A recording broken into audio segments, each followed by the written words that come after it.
balance of power any longer. Okay. I don't think we have the checks and balance system that you and I were raised to believe exists. Right. It's one-sided or the It's other. isn't it? very much so. We're so polarized we don't work things out anymore. We because don't. It's party before the people. And we have to go back to thinking about our people, Right. not our party. Oh, I think it's under threat. I really do.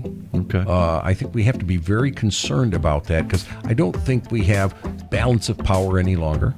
Okay. I don't think we have the checks and balance system that you and I were raised to believe exists. Right. I think It's one-sided or the it's other. isn't it? very much so. We're so It's a- polarized we don't work things out anymore. We because don't. It's party before the people. And we have to go back to thinking about our people, Right. not our party. Right. And we're so divided on that right now. This has been a long time coming like this with the, It has been. with the way campaigns have been carried on, and state legislators are sort of Yes. dividing up counties Oh, they into and the gerrymandering that's happened in so many different ways that now you've got a smaller group controlling everything. That's You not sure do. democracy, is Well, it? no. And the whole gerrymandering thing is, again, that whole push where the party in power wants to stay in power. Yes, they So do. they're making it so groups that, even if they outnumber them, can't get control. Right. And it also goes back with voter suppression. Right. And we're seeing a lot of voter suppression. We're right here in the especially state, right we're here in right the in the South, state of where Georgia, we've done too, by that, the and way. we said everybody's got to get their gold ID, so the gold star on their ID, so they can vote. And Yeah, one thing I heard the other day on a news program was that if you signed your name this time different than, and then say you had Yes. an initial, you left initial out, It doesn't they count. throw your ballot out. Yeah, right? that I kind mean, of thing. come on. And then also we're getting, so the talk is, because remember, this is a census year, Right. and we're seeing some suppression of true census taking, where you have some states that are putting no money into it because they don't want certain groups represented. Yes. They don't want them counted. Remember, your current administration tried to do this Right. by putting in a question on citizenship because they knew it would scare people and would keep them from identifying themselves. So we don't get the actual fact. We don't of want the what fact. the numbers And- are. And remember, it's extremely important we get an accurate count because that way Yeah, it is. people are represented. Where are the population shifts? Those people need to be represented.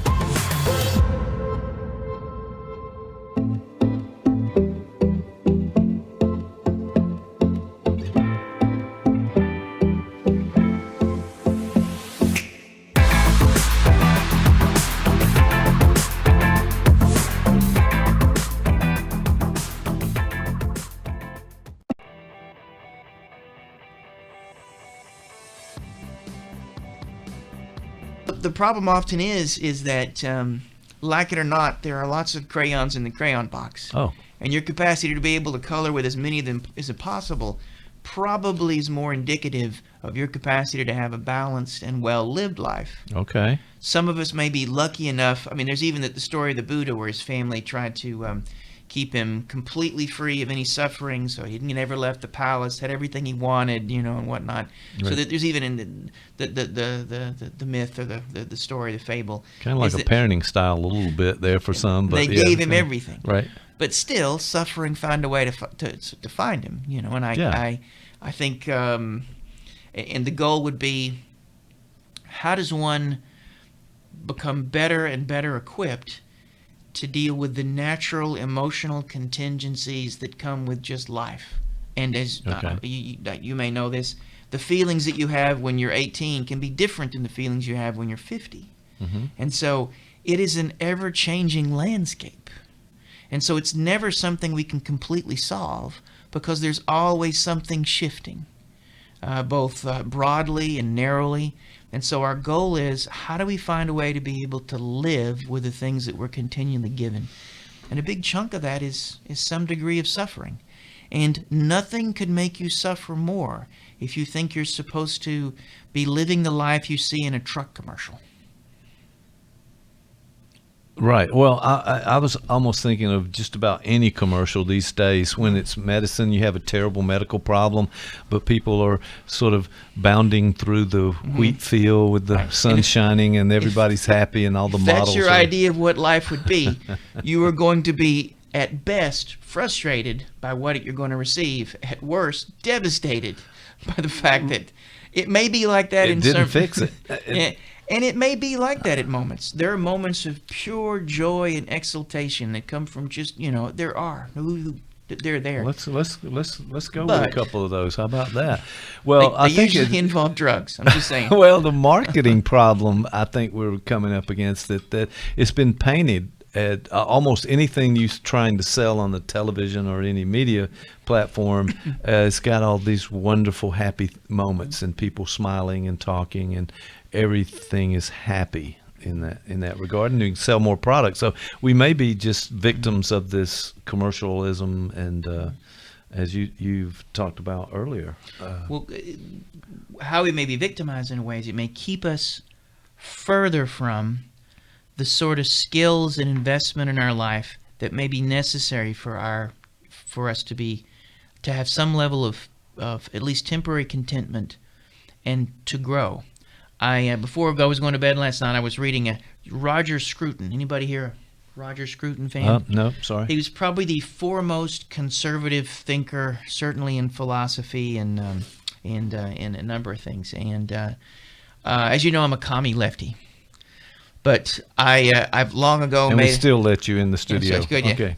But long ago, I said to myself, I can only be a comedy. That's a That was good. that's a Freudian slip. There we go. I could only be a commie lefty if at least 10% of the books I read had to be completely opposite of what I believe. Okay. And quickly I found that some of those made me want to jump out a window. But I found people like Scruton and folks like that who I may disagree with them, but they can articulate and they can challenge me to think in some ways. And so I've read a good bit of Scruton. Oh, my And, friend, that is. I'm glad you had that balance there. But there are people who have never heard the opposite of their beliefs. They never heard any contradictions to the other side, and it seems to be in this. Dr. Hackett and I talked about earlier this notion of this have and have-nots and the differences and the political differences and the siding. Well, they one talk side about or the other. bubbles that we live in. Right.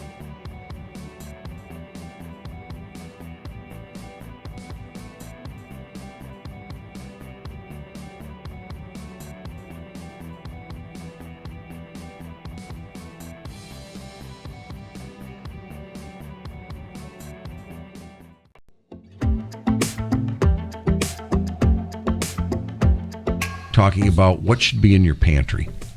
Right. All right. And what they're talking about is you let's should go there. have things in there. So, if you can't shop for a couple of weeks, or what you should do. But what they also mentioned is delivery services like, Walmart in some areas deliver groceries. Right. Other chains are doing that. Yeah. McDonald's. Yes, they are. Heard that is Well, and wild. they isn't it? mentioned two areas on that delivery. One is the meals being delivered, Right. like Gourmet to Go and others. Yeah, and the Waiter other and one all those is regular groceries, Right. where you can order right now. We can get on your laptop. We can order groceries from Walmart. Yes. And this isn't a commercial for them. No, we no. could drive Other there. companies We could do. drive there within an hour or two, and they would have a Right. box of our stuff, and we wouldn't have to have contact with people. and, Right. and you'd have your supplies, but you should have the basic staples such as flour, sugar, Right. salt, spices. Okay. And then they talk about such things as beans, canned or dried. Right. Pastas.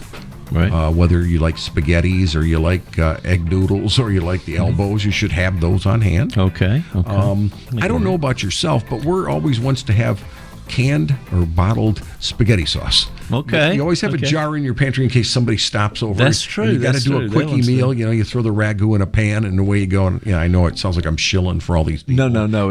I'm sitting over here getting a little hungry right now as you're talking about that. But yeah. But you do that. You have that in your pantry. So somebody stops in and they hang around for a while and you think, well, we might as well have dinner. Well, you got your pasta.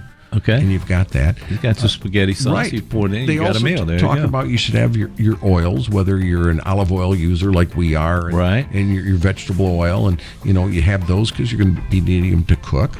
Right. They also talked about you should have canned meats. Okay. Okay. You hear me talking last week about Spam. Yeah, we were canned laughing corned about beef. that. But We you may should- be surviving because of Spam. Okay. well, I got and the it other now. thing is, if you buy, I was looking just the other day for canned ham. Yeah. You know, if you Okay. had a canned ham on the shelf, their shelf life is forever. But they were also talking if you've got a freezer, you can put ham in there. You can Right, You can buy bacon now. Right, That's right, in a package. It doesn't need refrigeration. Sure. They talked about the staple of tuna. Yes. You know, we always have canned tuna in our Canned tuna, pantry. canned meats, yeah, that makes you know, sense. so you can make a tuna casserole or you can make a tuna melt. They talked about such things as if you have the ingredients, you can bake biscuits. You have the ingredients, you can bake bread. Okay. You can keep bread frozen in your freezer.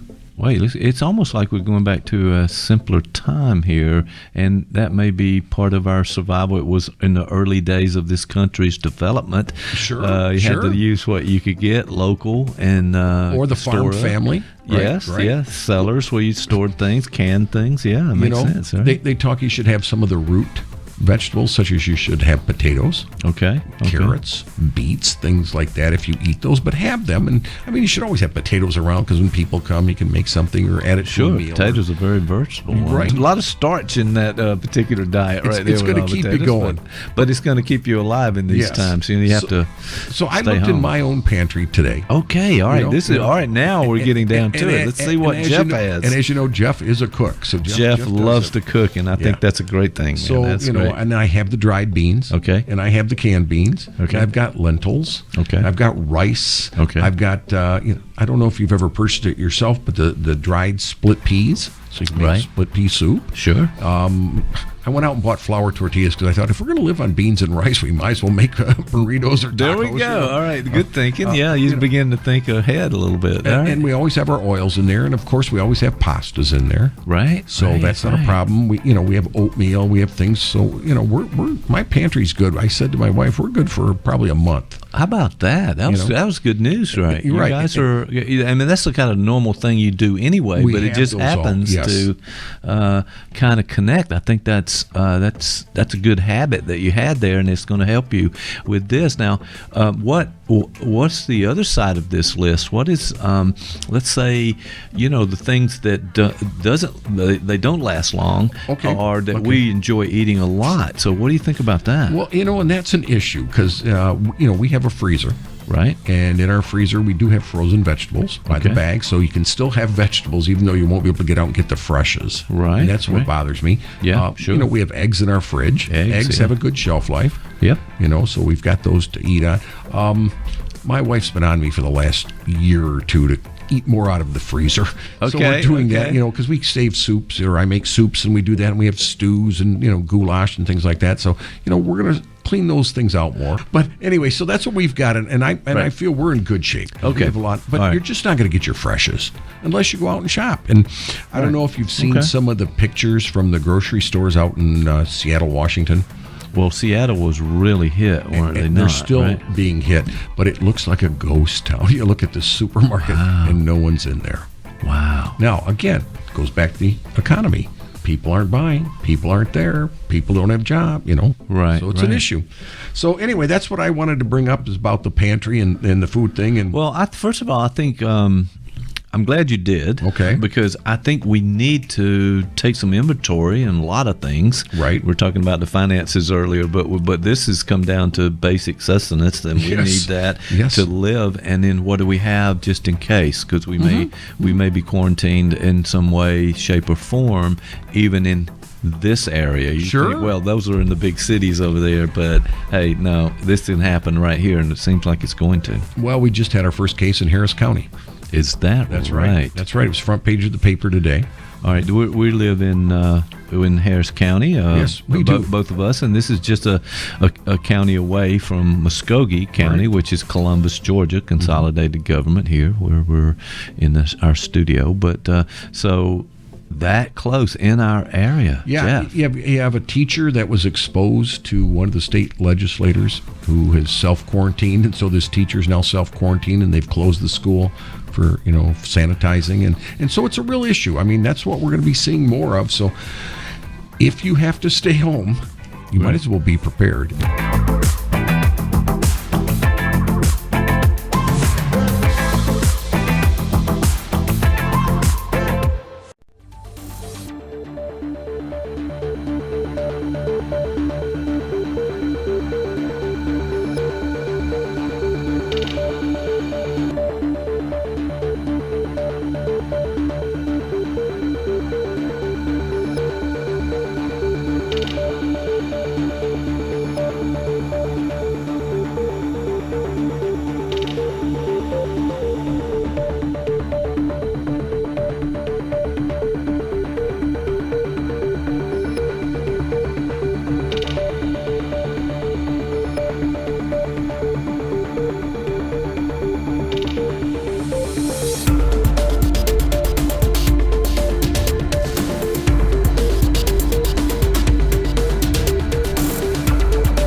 The other thing is this. So, all the data that we have collected Yes. about instruction and education shows that the efficacy of digital instruction, online instruction, which is where it was all headed about the time I retired. Right. It was hard to teach in person. You couldn't find a class to teach in. Nobody wanted to take an in-person class. So all the data was showing, hey, it's as effective or more effective. But I'm always suspicious of the whole data thing. As a educator from public schools, I always wanted to ask, well, what data are we collecting? And is Right. it really telling us what we need to know to make for a better life? And how is it interpreted? That's Yeah. a big point of it. So there's data, Yeah. but then what do you do with it? What do you make of that, and how you apply it in the situation? Well, and the ironic thing was I was an early adopter of online instruction. I was one of the very early ones at Columbus Yes. State. And I actually have a video of you years ago on Yeah. a green screen in the old studio yeah. where you were talking about that. And I saw that not long ago. So Well, we have we're- some archives here that can track back. And when you say I did that, hey, I've got evidence you did that, by the way. Yeah, that's so kinda cool. so I was an early adopter. I thought this stuff was cool. It was fun to work with. I loved building websites and all that stuff. But as I did that, I always saw that as a side of what my real job was, which was to create new streams of knowledge as a researcher, and to go into the classroom and connect with students and do that and help people be better leaders.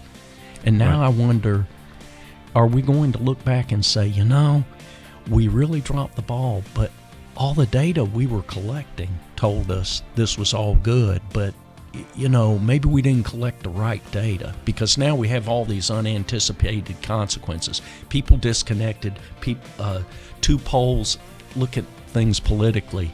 Now that you have everything out there on the internet, people look at the news and they go to the sites that reinforces what they already think.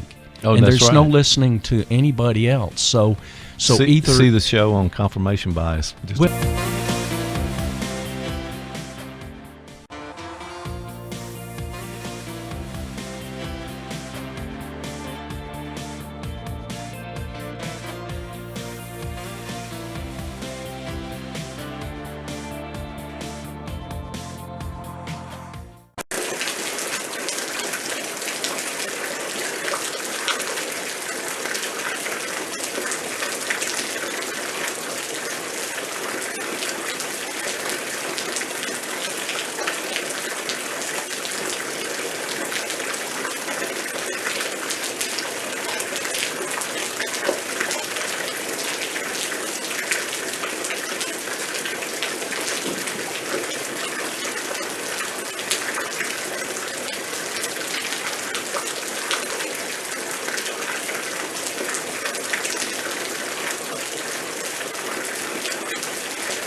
of that emotional dysregulation, Sure. we are going to be reflexive, we're going to be automatic, and we're going to make very quick decisions, and those may be helpful in the immediate moment, but long term they often are not helpful, maybe even dumb. Right. It Not could very well be that that you missed that therapeutic moment, and it won't be coming back anytime soon. Particularly if you use that approach more and more with anything that comes up that you have some issue with, then you kind of cut off the further exploration of it in lieu of getting out of the trouble moment you think you perceive, and doing it cut and dry. So there's not going to be much depth in the conversation over time. And you could think of, there are all sorts of decisions that we make that are fraught with the possibility of affect dysregulation, that we can lose that self-reflective element, and so therefore we get into a bit of a pickle if we're not careful. When it comes to things like, and this doesn't, applies to ethics, period. Right. All ethical guidelines are there for a reason. They're supposed to, Right. they're supposed to, in fact, one of the things that makes aspirational ethics is important is because sometimes if you outsource your ethics, then it makes it even easier to discard them.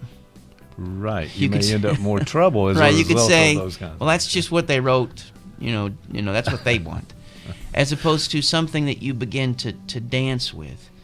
The act of bringing ethics into your bones is to turn ethics into morality. Right. It becomes an element of your moral compass. Mm-hmm. And so the person sitting across from you becomes someone with a heartbeat. And that can go back to erotic countertransference. It can often be difficult because if you suddenly feel an erotic connection, if you suddenly begin a level of attraction of the person across from you, you move to a place of splitting, and you lose their complexity. So part of what we have to navigate in a moment, and by the mere act of accepting the feelings that you have, then you can then dwell in complexity. And there's research to show this. There's research to show that that when we're able to, when we have a conflict over something, it can get us in trouble. When we allow ourselves to be, and that's the acceptance piece of that 3-stage process. Mm-hmm. It can be tough for new therapists or all of us to accept the fact that we have sadistic trends, that we might want to hurt somebody in some form or fashion, that we may invite our own hurt in some ways, that we can have erotic feelings. This can be really difficult with, and I do some consultation work with therapists in the community, but this can be really difficult if you're working with adolescents, because I've had therapists talk to me about erotic countertransference with adolescents. So if it's a male working with an adolescent female, and they're like, what do I do? I'm not supposed to feel that. Right. I'm like, well, we have no control over what we feel. So, I think I was supposed to be incredibly wealthy and have a Lamborghini. Right. But, I woke up this morning and A lot of things it's not there. didn't happen. So we're going to have to start where you're at. And the goal would be able to think about that. Right. But notice Right. how it's dangerous. This is someone underage, and I'm having Right. feelings in the presence with him. Completely dangerous. So how to yes. be able to say, well, what's going on here? What's going on here for you and them, and to be able to slow it down. And it takes the danger, and it becomes something that, an area that you can begin to operate in. Right. To be able to say, okay, this is this, and then you can move in a different way.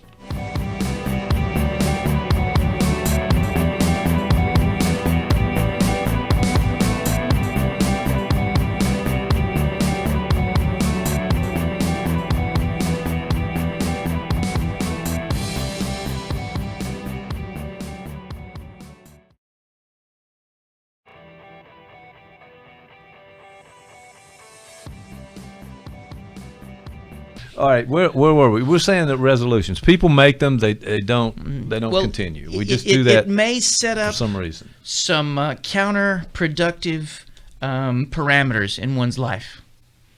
If Okay. nothing else, with the example of my wife, if you say to you, if you keep pushing off the thing that you're wanting to change, kicking the can down the road, that in itself is problematic. Right. But also, because we talk about some mental health stuff here, we talk about some, Sure we do. We even talk about some psychoanalytic stuff every once in a while. Absolutely.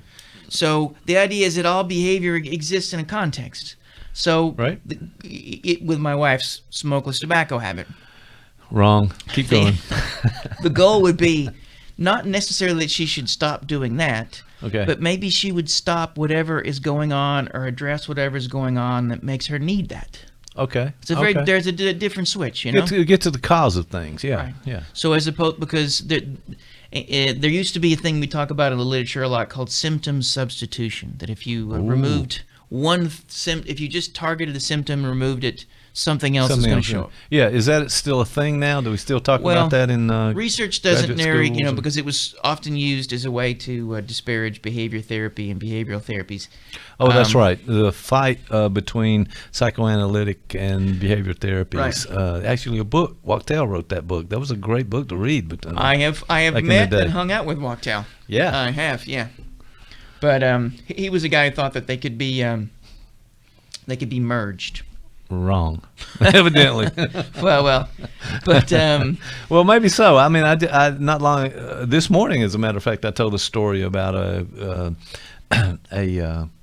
therapy in a therapy situation with a couple who were very intellectual and gained a lot of insight and looked at things, but it was only the behavioral method that seemed to make a difference with them. So some kind of joining between those two things, maybe not a bad way to go.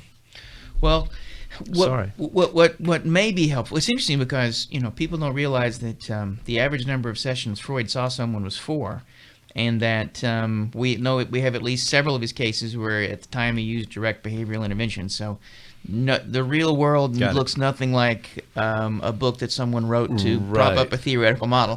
But, All right, let's. We need to cut that out. That needs to be a clip yeah. right there. So we all know that. We learned the hard way. In fact, I imagine anybody who comes from a strict theoretical model, the minute they hit the real world is like, okay, this is not the way. This is- regardless of what the model is. I want to go back and say you didn't teach me what There we was- need to. There's some things missing there. That's good. That's knowledge, by the way. But maybe they should. Maybe they should zero in on how these things work together.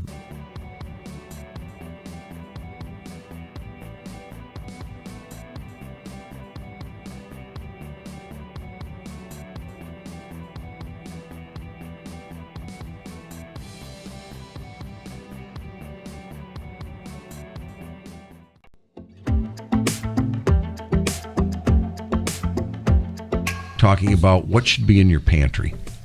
Right. All right. And what they're talking about is Well, you let's should go there. have things in there. So, if you can't shop for a couple of weeks, or what you should do. But what they also mentioned Yeah. is delivery services like, Walmart in some areas deliver groceries. Right. Other chains are doing that. Yeah. McDonald's. Yes, they are. Heard that is Well, and wild. they isn't it? mentioned two areas on that delivery. One is the meals being delivered, Right. like Gourmet to Go and others. Yeah, and the Waiter other one and all those is regular groceries, Right. where you can order right now. We can get on your laptop. We can order groceries from Walmart. Yes. And this isn't a commercial for them. And No, we no. could drive Other there. companies We could do. drive there within an hour or two, and they would have a Right. box of our stuff, and we wouldn't have to have contact with people. and, Right. and you'd have your supplies, but you should have the basic staples such as flour, sugar, Right. salt, spices. Okay. And then they talk about such things as beans, canned or dried. Right. Pastas. Right. Whether you like spaghettis or you like egg noodles or you like the elbows, you should have those on hand. Okay. I don't know about yourself, but we're always wants to have canned or bottled spaghetti sauce. Okay, You always have okay. a jar in your pantry in case somebody stops over. That's and true, You got to that's do true. a That quickie one's meal. true. You throw the ragu in a pan and away you go. And I know it sounds like I'm shilling for all these people. No. I'm sitting over here getting a little hungry right now as you're talking about that. But yeah. But you do that. You have that in your pantry. So somebody stops in and they hang around for a while and you think, well, we might as well have dinner. Well, you got your pasta. Okay. And you've got that. You got some spaghetti sauce. Right. You pour it in. They You got also a meal. There talk you go. about you should have your oils, whether you're an olive oil user like we are, and, Right. and your vegetable oil, and you have those because you're going to be needing them to cook. Right. They also talked about you should have canned meats. Okay, okay. You hear me talking last week about Spam. Yeah, we were canned laughing corned about beef. that. But we you may should- be surviving because of Spam. Okay. Well, I got and the it other now. thing is, if you buy, I was looking just the other day for canned ham. Yeah. You know, if you Okay. had a canned ham on the shelf, their shelf life is forever. But they were also talking if you've got a freezer, you can put ham in there. You can Right, You can buy bacon now. Right, That's right, in a right. package. It doesn't need refrigeration. Sure. They talked about the staple of tuna. Yes. You know, we always have canned tuna in our Canned tuna, pantry. canned meats, yes, that makes you know, sense. so you can make a tuna casserole or you can make a tuna melt. They talked about such things as if you have the ingredients, you can bake biscuits. You have the ingredients, you can bake bread. Okay. You can keep bread frozen in your freezer. Wait, it's almost like we're going back to a simpler time here, and that may be part of our survival. It was in the early days of this country's development. Sure, You had sure. to use what you could get local and Or the farm store it. family. Right, Yes, right. yes, cellars where you stored things, canned things. Yeah, that You makes know, sense. Right? they talk you should have some of the root vegetables, such as you should have potatoes, okay. carrots, beets, things like that if you eat those, but have them. And I mean, you should always have potatoes around because when people come, you can make something or add it to a Sure, meal. potatoes are very versatile. Right. A lot of starch in that particular diet It's- right there. it's with gonna all keep you potatoes, going. But it's going to keep you alive in these Yes. times. You have to So I stay looked in home. my own pantry today. Okay, all right. know, this you is know. all right. Now we're getting down to it. Let's see what as Jeff you know, has. And as you know, Jeff is a cook. So Jeff does loves it. to cook, and I think Yeah. that's a great thing. So man. That's you know, great. and I have the dried beans. Okay. And I have the canned beans. Okay. And I've got lentils. Okay. I've got rice. Okay. I've got. I don't know if you've ever purchased it yourself, but the dried split peas, so you can make Right. split pea soup. Sure. I went out and bought flour tortillas because I thought if we're going to live on beans and rice, we might as well make burritos or tacos. There we you go. know. All right. Good thinking. Yeah, you begin to think ahead a little bit. All right. And we always have our oils in there, and of course we always have pastas in there. right. So right, that's not a right. problem. We have oatmeal, we have things. So we're my pantry's good. I said to my wife, we're good for probably a month. How about that? That was know? that was good news, right? You're You right. guys are. I mean, that's the kind of normal thing you do anyway, We but it have just those all, happens yes. to kind of connect. I think that's a good habit that you had there, and it's going to help you with this. Now, what's the other side of this list? What is, let's say, the things that they don't last long, Okay. or that Okay. we enjoy eating a lot. So, what do you think about that? Well, and that's an issue because we have a freezer. Right. And in our freezer, we do have frozen vegetables by the Okay. bag, so you can still have vegetables, even though you won't be able to get out and get the freshes. Right, And that's what right. bothers me. Yeah, sure. We have eggs in our fridge. Eggs, yeah. have a good shelf life. Yep. So we've got those to eat on. My wife's been on me for the last year or two to eat more out of the freezer. So Okay, we're doing that, okay. because we save soups, or I make soups and we do that, and we have stews and, goulash and things like that. So, we're going to clean those things out more. But anyway, so that's what we've got, and I Right. feel we're in good shape. Okay. We have a lot, but All right. you're just not going to get your freshes unless you go out and shop. And I don't know if you've seen Okay. some of the pictures from the grocery stores out in Seattle, Washington. Well, Seattle was really hit, weren't they? And they're not, still right? being hit, but it looks like a ghost town. You look at the supermarket and no one's in there. Wow. Now, again, goes back to the economy. People aren't buying. People aren't there. People don't have job, Right, So it's an right. issue.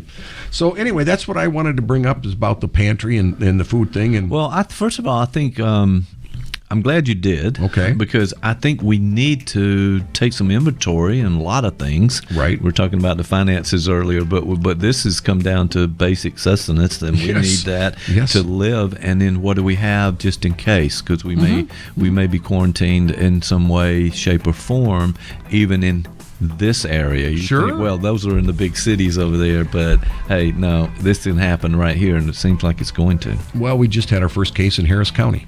Is that That's right? right. That's right. It was front page of the paper today.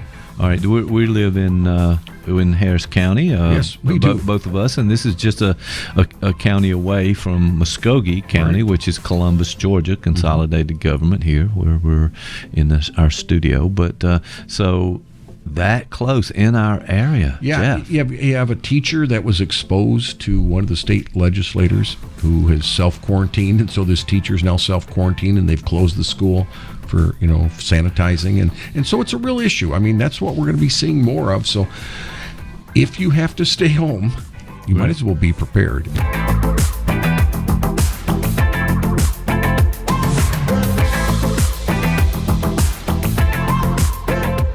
You have a story to tell. Columbus Podcasting can tell your story with a world-class video podcast of professional quality. Viewers and listeners can access podcasts anywhere, anytime. ColumbusPodcasting.com. Give us a call today.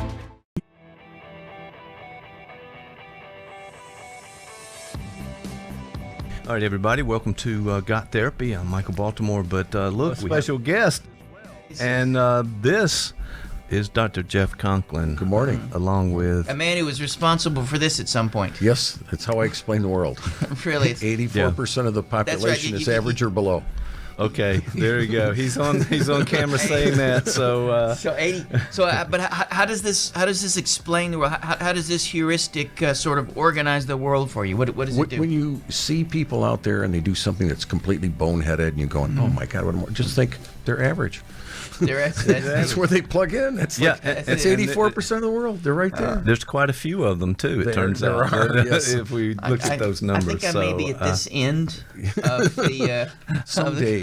on the curve, so I don't know. Some mornings, right? I might be on that end. Yeah, it's All right, so guys, this is going to be fun. It's Saturday morning, downtown Columbus, and what else is going on besides Suddenly- Got Therapy? suddenly I had a craving for a corn dog. You ever get that just sort of a sudden urge for a corn dog? Never for a corn dog. You want the truth? Yes. I'm sorry, I had to say and you that. don't eat meat. How can you eat a corn dog? Morning they've Star got- makes listen, a here faux we corn go. dog. I didn't know that. I do, faux corn dog. Wow. This is Say, there's It's no funny, telling. what it Because might be. I've always had an interest in carnival workers, and two of the folks that I know who work in carnivals smell like corn dogs. Oh, they always smell like corn dogs. So, It's like fast food workers, right? yeah, it's, you can. We're in fast food. Can you get a corn dog? What's a? I don't know. I don't don't think know. so. I think I Sonic- know. There's a new place called the Cookout. Is it Sonic or is it Crystal? Has those little. Oh, Sonic. Sonic probably is- got, yeah, right? okay, Yeah. yeah. And Cookout out by the mall. Do they have corn dogs? Oh, they've got everything Oh, I that didn't you know that. shouldn't eat. They've Yeah, got well, it all out there. They have so- onion rings. That's what's important. Yeah, well, now that's a different story, not connected to the corn dog. But that's onion rings are sort of the kink food of fast food. It's not it's, people don't like talking about it. I don't know. But they like them. They Yes. just don't. Yeah, nothing wrong with it. It's 84% of people like them. Okay. In fact, I would think that probably fast food might hook a considerable number of the folks on that end. Oh, I would think believe that. Yeah, I mean, I was wondering if you really had a problem with that statistic because after all, it's a bell-shaped curve, and there you go. You look at the numbers, you add them up, Jeff, right? Every So- time. Am I wrong? It But comes every out. time I see a bell-shaped curve, I find it oddly erotic. So am I the only one? That's only your Mama. problem, no one else. I don't know what that. Okay, I can tell already. This is Going going to right go down. the tubes before we Yeah. get this Just thing saying. started. But so I don't know. But it's great to have you in here, Jeff. How have you been doing, man? I'm doing great. Great. Yeah, I saw you yesterday. Appreciate we had the a little invitation. lunch. Yeah, we did. Well, Yeah. listen, you're invited anytime. I mean, I've invited hundreds and hundreds of people to come in. Most to be people with, would know better. and no one has Most taken it. people You're are- the second. There we go. invitation. So, good luck to you in the next few minutes. Is what I'll say. Right now, there's a homeless guy out there in the rain saying, "You know what? I think I'll stay in the rain." You know, I could have been on the show. could have been on. Could be warm and dry. No, thank I you. think I'll just choose. Yeah, this I'll is choose it. pneumonia. Yeah. It's not really. Just sit here Above by average. the dumpster, Above average and going. That's what he's doing. So I don't know what our topic is today. I thought I got a little bit of a text, but I wasn't sure where you wanted to go with this Well- today. And by the way, hang on, Jeff. We're about to get started. So there you Okay, go. all right. Well, here's what I was thinking because I was listening to one of these. Ever listen to one of them podcasts? Podcasts. Yeah, that's I've heard them kind of what we're doing here. That's But right, go that's ahead. once or twice. That's what. So I was listening to a podcast, and several of them, and they were talking about the purpose of music, like what it does to us, what it does for us, and all that sort of stuff. And I'm a tad obsessed with music. That's why I was asking earlier about what kind of music you Sure, like, and I think sure. you'd said Boxcar Willie or. No, Slim Whitman. Slim Whip. Slim Not Whitman. many people will Same admit category. to that. I don't. Okay. I'm not sure. That's okay. I apologize if I was setting you up for Yeah, the next you thing to sure come. were. But yeah, evidently. So but that's okay. I actually like. I remember they used to sell a Ronco record of Boxcar Willie. Did they? Remember, Yeah. it would come on late night. They were always late night, right? the, Yeah. He's the guy with a. put it in the roaster thing and it spins around and that guy. Boxcar Willie was known for harmonica, wasn't he? He would play the train harmonica, woo woo woo, harmonica. I don't know. I think that's Boxcar I'm Willie. sorry, I thought he was an authority. That would make on sense with a name like this thing, but- Boxcar Willie doing the think train you sounds. should know Make that if train you have all sounds with the harmonica. connections. That's Come on. all I remember. But you're saying music has so a I thought purpose, right? So let's and talk about we it. all in this room like music, right? Yes. This is Yeah, so yeah. Pretty much. and it might, and so maybe we could just open up some questions about like its purpose, maybe even to think of how it might organize our lives in some form or fashion, because maybe it has. Like if you were to think about the songs of your youth. What is the soundtrack for key developmental moments in your life? Oh yeah, Oh, yeah, wow. that's right. Right, there are, and that may allow us sort of to think about it as its utility. Maybe even there's a couple of theoretical ways we can sort of think about music too that might be I thought could be helpful. But Okay. that's where I was at. Well, yeah, Good. it seems to me that it has a big impact on our lives. Probably more for some than others, but across the board it has some sort of impact. But if you're talking about developmental stages in our life, there was a certain group of sounds and music that was, sort of adjacent to those events in our lives, and it probably has some effect on how we recall those events. So when you think back to a certain time, there's a certain Soundtrack? collection of soundtrack with all the music. Yeah, So yeah. so you think that's true? I It do. is. I do. Yeah. Okay. Yeah. Like for instance, I don't know if you realize this, but one of the songs that I associate most with my wedding night, "The Wheels on the Bus Go Round and Round," just whenever I hear that song, Wow. Yeah. Or the okay. wheels come off the bus is what I was kind of thinking, but I'm not sure. But Train kept it rolling all night long. yeah, that was an early. that's, He got married young too. I'm thinking that's what that was. I But, guess. that was. Well, here's my question. Arranged marriage. Right? Yeah, it was. There was Another some. problem. There was some arrangements, all right. Yeah. There was a harness. Okay. Just don't go into details, please. Here we go. Come on, Jeff. See, I'm sorry I Did I invited you to start this this? thing, but here we go. This is Here's what the we thing. do. So the first question would be like, so think about a song that you really liked. Like for many folks, right? You may have listened to music, but remember there was a time when you really when music sort of hit. Can you remember the time when like music became something you really sort of, really turned on to? And if you think of the songs that may have sort of occurred around that time, have you ever gone back and re-listened to them? Do they still have the same impact? Are they still important to you in the way that they may have been at that time? Well, I'll jump in first, Yeah, Jeff. yeah. But the idea is that I think they do because it set up a marker at that particular time. And now on just about everywhere you go, they're playing the songs of the 60s. And it's everywhere. It's ubiquitous. It's in the grocery store. It's on everything. So there's almost a point that these songs we remember and we really liked, and there they are playing over and over again. Okay, we're tired of that now a little bit. But the idea is that, certain music from my background seems to be still played, used in commercials all over the place. Well, and that's, I think, kind of sad. When a sounds song like- you really like is in a commercial now for Right, Glad because it can set- bags or something like that. You're Yeah, just it going- connects with but people. I remember I used to be a big oldies fan, 50s, 60s rock and roll. Right, got And it. then I owned a bar.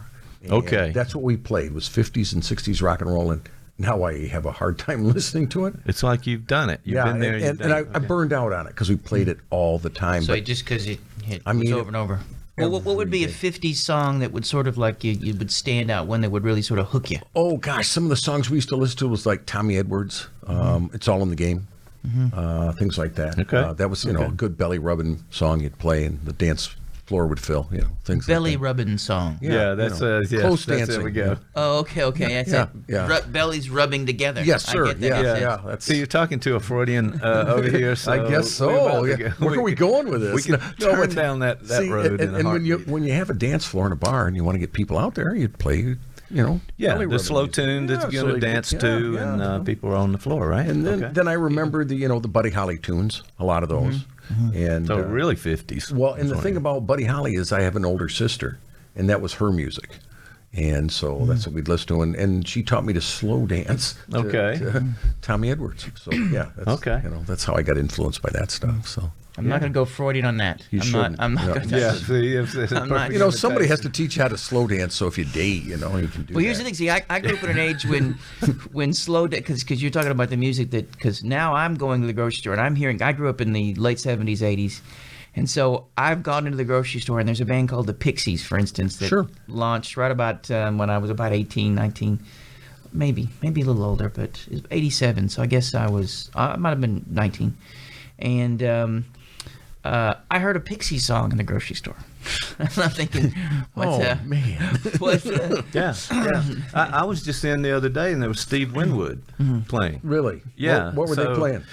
Forgotten the tune now, Ark but of it the was Diver. from one of his. Well, they do play that. They one. I do have a lot, heard yes. Ark of the Diver. Yeah, that's Yeah. from a later album, but Yes. there were some earlier ones too. So it's just amazing that how this is still in this culture and still kind of in the atmosphere everywhere you go. Sure. I'm not sure the impact of that. Well, some folks, like when you talk about burnout on certain sounds, like I can think of I probably really began to thinking about music, and I guess I was about in '78. I was 12, so maybe 13. 79. I remember starting to listen to music, and there were albums that my sister had sort of left. And one of the first that I really remember listening to a great deal of was the Moody Blues in Search of the Lost Chord. Sure. And so, and there was, I think it was maybe Styx Paradise Theater, I think. One of those early Styx albums. Yeah, that's And the so, 70s for sure. When I go back and listen to the Moody Blues can hold up, but the Styx, like I remember really being obsessed when I was a kid, but I go back and I'm a little cringy because I don't. I'm like, Right. I do not. That's a little.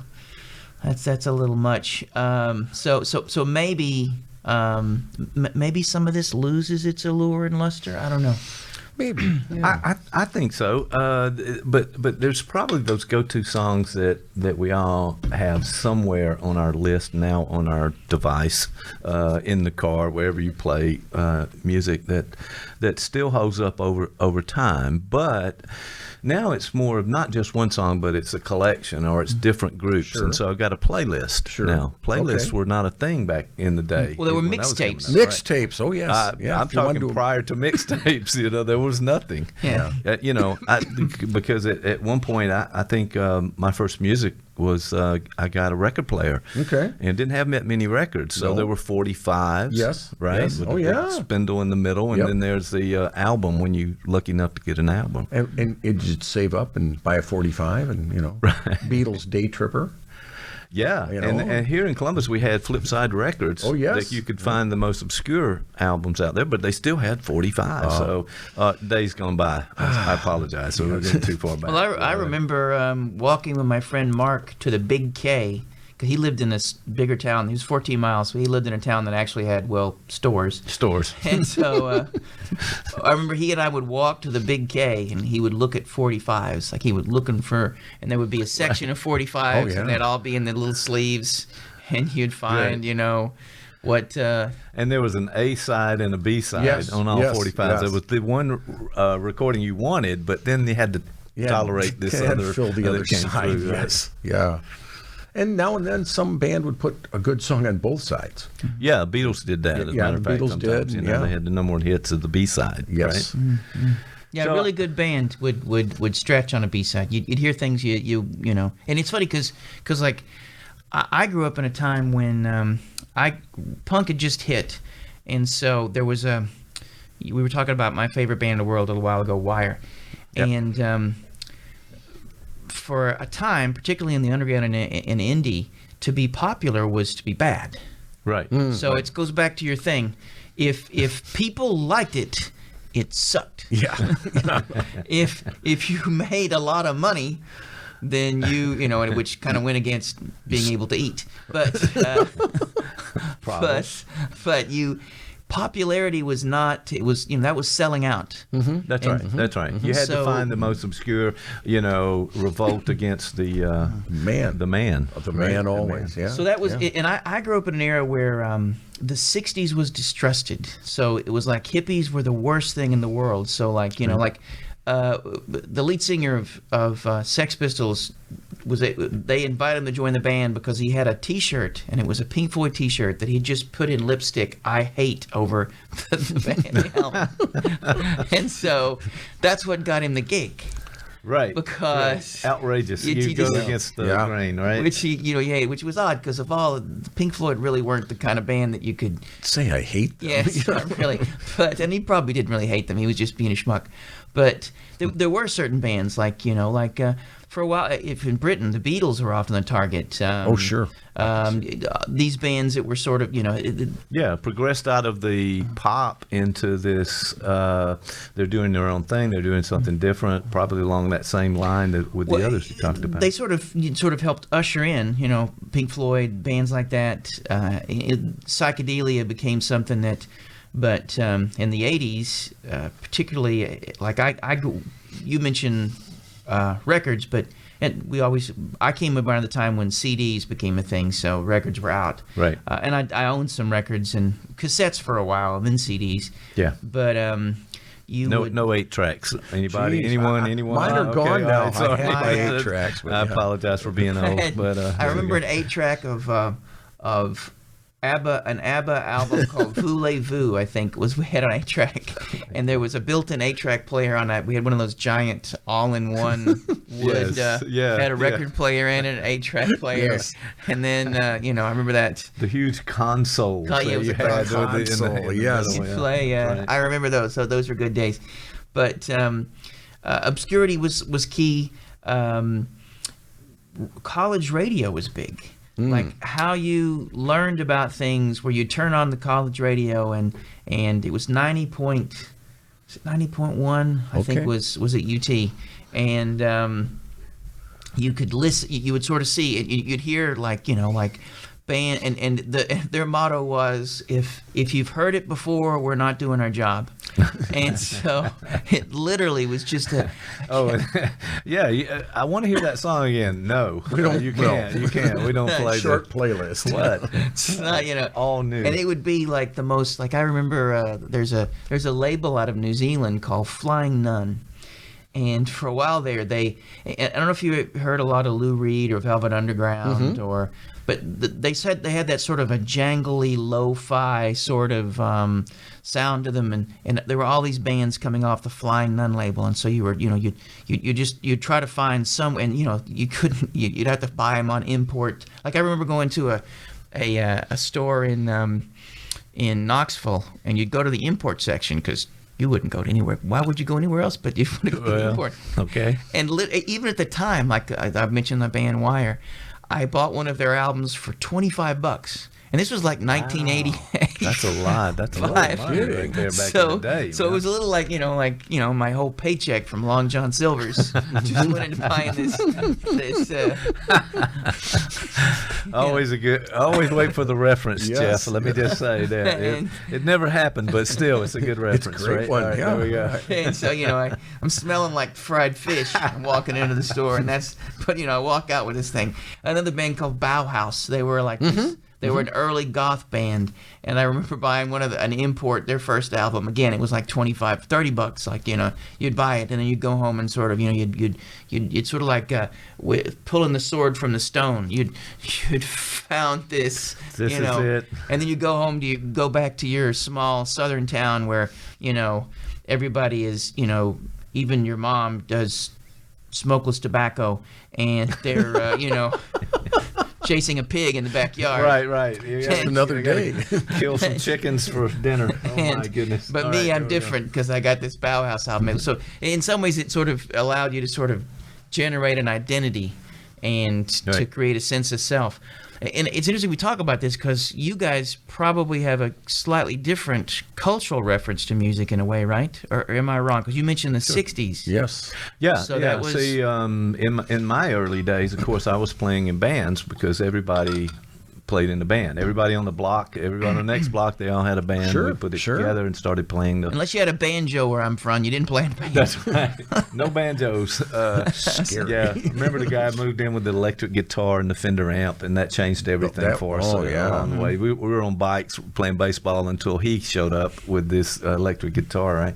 It changed everything. I also remember that there were, we moved to the albums, and the albums kind of thing was, is there one good song, or Often that all was the the rest way, of them are bad? All those kind of things that's coming to mind now. But back in those times, we played the whole album side. Sure. So you got all of those songs in there. That's the way the turntables were set Sure. up. You didn't just play this one song. No. Like now, when you have a playlist, you play your song, those kind of things. But anyway, I just have to mention that. But yeah, so it was a different time. Played in a band, played the music that was on the radio, and then progressed from there. So you had to keep up, because if you were playing in clubs or you played for money, you played where you go where the money was. So You cranked up some Boxcar Willie. That's we really did what not. you We did. did not play Boxcar Willie, but Hang on, Sloopy. Everything. That's That's what what every as band a matter did. of fact, so how did did we. you know? It was We were on the list, garage okay. garage band that did that too. Yeah. Yeah, so Everybody- you produced it. So that culture was, informed us, and we were kind of connected to what was playing and what was popular in a way. Okay. So that wasn't always the best music, but it's what people wanted to hear. So and that's what, and also what we could play. By the way, that's another. So think about it. Your trajectory seems to be being in bands. It was a communal activity. It was sort of within a larger cultural context. Post '60s, when disco hit, for instance, suddenly that communal element and the hedonistic element was cranked up. And then I think that there were, particularly in Great Britain, where there was the economic crash and there were all these folks out of work, and the music that sort of spawned punk was sort of in your face, anti-collective in all sorts of ways, and this probably isn't for everybody because I'm an obsessive neurotic, but All right. there's a book called Our Band Could Save Your Life. And so there was this notion that you could find something very important in music and in the band and in the culture and the genre it was part of. So, for instance, when you bought an album, you didn't think of singles because it was like a novel. You listened to it, every bit of it, and you knew who did the cover art, who produced it, who Right. you knew who influenced this band, so that you could sort of draw a tree and then begin to move backwards to be able to find things. And so it was like this. It was like, I remember the first time I'd ever heard Wire was I was at UT, and there was a guy who played in a band called C7 States, and he was a drummer. And he was, Okay. and if you're from Tennessee, or Right. I think I know that reference. The reference, the side. C7 Yeah. States. Side of the barns out there. Yes. So they're good, called C, and they were actually pretty good. And this is when REM really hit big. So there was this sudden bubbling in the underground, and so he had this great record collection. And so he loaned me 3 records. He loaned me Peter Murphy, who was the lead singer of Bauhaus solo album. He loaned me the Soft Boys, which was an underground. It was called Paisley Underground. It was sort of the '60s filtered through Syd Barrett area Pink Floyd from Great Britain. Robin Hitchcock went on to sort of keep doing things, but the Soft Boys existed. They were named for, I think, a William Burroughs reference, and then a Wire album. And so I remember taking them home, and you before you put them on, you look at the album cover, you turn it over. It was the album cover. Who did this? Where that you scrutinize the members of the band, and I think you and I talked about this before. That like I remember as a kid, when we first we used to have like 2.5 channels. First off, we're up in the mountains, and so you didn't get much. And one of those channels was just some guy blowing into a jug. That was all you got. And Don't remember that channel, but but yeah. yeah, it was. Didn't get that where I was. Yes, Boxcar Willie would have been. Boxcar would have been the top of the Major Right. improvement. That would have been like, but if Boxcar really only played the jug. But I remember turning it was called Night Flight, and this was before MTV. So Night Flight came on, it played videos, and Right. videos that already started to exist and whatnot. And Okay. I remember back to back they would play different things, and they played a Van Halen video. I think it was a live them playing the Kinks cover, "You Really Got Me" or whatever, and then they played the Talking Heads song. Chorus the same as it ever was. I'll think of the name of the song, but they played it, and I remember thinking to myself, "Good God, I am not David Lee Roth. I'm David Byrne." Right. Yeah. I am not. Okay. I'm not going to be that, and I don't really kind of wouldn't want to be that, but. Oh no! What do I do with this? Right. And that it became a way of self-definition. It set the parameters of and I think this happens for all of us to a degree, right? Because you identified with a rock musician or maybe a sports somebody or whatever, but it began that process of identification. You begin to sort of, and maybe I'm wrong, but certainly in the 80s and underground culture and whatnot, music was this notion of this is how you could be true to yourself. This is how you could be part of a political movement or an artistic movement, and you could define yourself accordingly. And the Talking Heads were like that. Their early albums were filled with this neurotic energy and this sense, like if Van Halen were about the power of sexuality and this, exaggerating your sexual prowess and whatnot. The Talking Heads were about this sex stuff is scary. I mean, it was a whole different sort of like that. Why is my body doing this? And why are people expecting me to, it was a completely different sort of, and it couldn't possibly be popular. And Talking Heads at some point sort of began to have hits, but their first three or four albums were woefully obscure. Right. They were not, they were. Well, I think too, as you were talking, I was thinking that it's a cultural thing because you sort of found the other people in your group that liked the same group or same albums and all of that. Your tribe. So it became your tribe. Yeah. You can define your tribe. If somebody, like if I would even ask, what kind of music do you like? And that would allow me to determine if these are people I could trust. Could I hang with them? It's almost like a personality profile. Let me give you a list. Yeah, that's. What do you listen to? No, we don't like you because you're not with the Zeppelin crew. So that kind of thing. And I was thinking about when Zeppelin first came out. I mean, not everybody was into Zeppelin. No, it took a warming up to Zeppelin. Yes, it did. It really did. That first album was great stuff. I mean, they went so far, but. I think you made a great point, Dan, when those were the guys you hung with. The same people that liked the same, and like when Bowie came out. And we'd all hang around. Right, and I found in the group, too, that somebody would introduce a new group, and I would go, but then I had to if I'm going to fit in. I better like this. I've got to figure this thing out. We're going to listen to this stuff, yeah. Right. And it turned out they were probably right. And I was just you just had to get there. Yeah. Yeah, like when somebody introduced the washboard into that Jug Guy's band. It was a while. They weren't ready. Point taken right there.